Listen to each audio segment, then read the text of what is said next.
Welcome to Not Milk Never Milk. Subscribe if you're lactose intolerant. You start by preparing accounts and tools. Sign into Gmail and enable a map so messages are accessible, then open Notion and select the page or database where emails will land.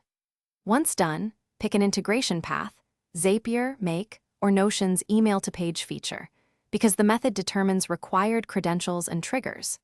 Make sure you have API keys or OAuth access ready, and keep one tab for Gmail and one for Notion to speed the next steps. This avoids repeated logins and saves time. You now build the integration flow step by step.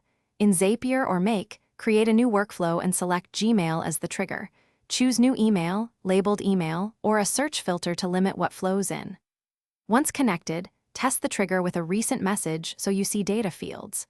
Next, map Gmail fields, subject, body, attachments, sender, to corresponding Notion page properties or database columns. Make sure to set formatting rules for body text and to handle attachments so Notion stores them correctly.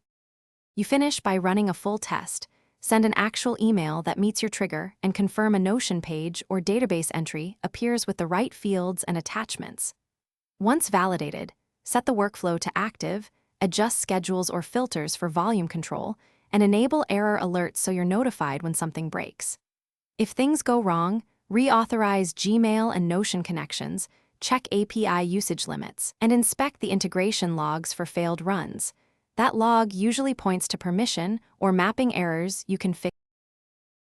Thanks for watching. If this was helpful, leave a like and consider subscribing. See you next time.